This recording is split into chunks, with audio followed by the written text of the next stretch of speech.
A deferral of 2491 is offensive. This message is for our elected officials who are paid to protect the health and well-being of our community and of our people.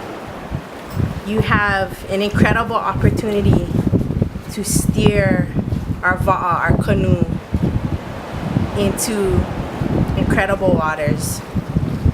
And right now, you are dry docking us. And it's really a pity. Ikawakahiko in the olden days, our kupuna had a way of dealing with ali'i who would not listen to the plea of the people, who are not, who were cruel, who were mean, who made the people suffer because of their decisions and their lack of integrity. You have the ability to change that. There's not much more we can say. You have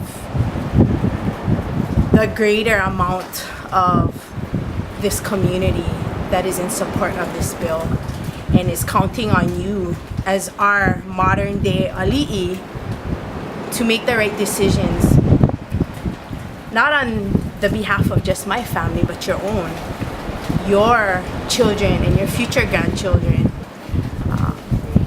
What will they gain to lose if you do not support 2491 and you do not do what is right and protect this land and its natural resources from corporate entities that are poisoning it? So this is my final word to you.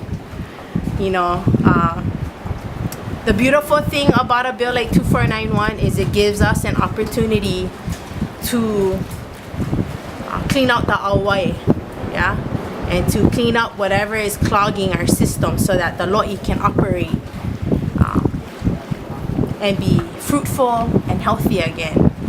And so this is great. We now know your true intentions as our leaders, and we intend to clean the awai and to clean the hale. So remember that in the upcoming election. Mahalo.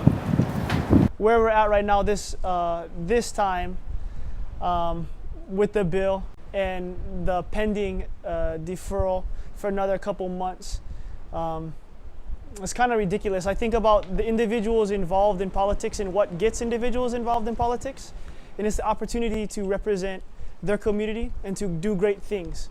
And most politicians will die never having the opportunity to impact people. When I think about this bill, you have a population of people on this island, a huge population that has come together and said with a really strong voice in multiple different languages and how many different times that this is something that we're on board with. We don't want these things in our community. And yet we're having to beg for this thing, a watered down version of this to go through.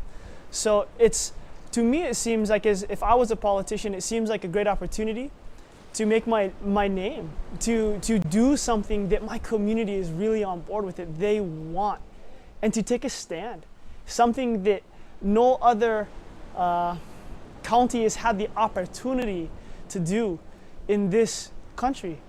We know the numbers that over 21 other countries have already taken these steps. This stuff is illegal, right? Is banned.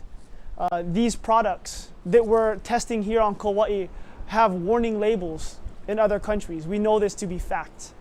But yet here we're just trying to fight for our cultural ability to continue on to be our people and to take care of the land and our families and the water. So I view this as a great opportunity for our county council and our mayor to really step up to the plate and knock this one, out of the ballpark and be our mayor and be our county council. So a deferment is actually the opposite of that. A deferment allows people who don't have any stake over here on Kaua'i, who don't live here, to influence how we live our life. And that's not right. That's not what local government is for. Your job is to represent us. That's why we voted you in to do your job. At this point, at this time, we're telling you to do your job and to represent us. So I believe you guys will do the right thing. My name is Nathan Dickinson. You probably know me already from seeing us around at the marches and at you guys' council meetings. This message is for you council members and the mayor. The mayor is talking about wanting this bill deferred another 2 months, and what you guys don't realize is just this week that you guys held off on this bill till Tuesday, or till the day that you guys are gonna make a decision.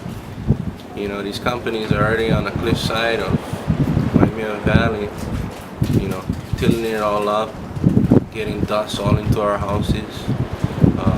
Just yesterday we drove up Kaua'i, and on the way up there I took a look at what that cliffside looks like, and basically for 1 whole mile it's just bare fields. I urge you guys to drive up there and take a look for yourself. All I can say is, what are you guys waiting for? Like, seriously, you guys taking your sweet time, waiting, thinking that you're gonna make a sound decision. I mean, it's already been almost a year since people have been speaking up. People have been giving you guys information for how long already?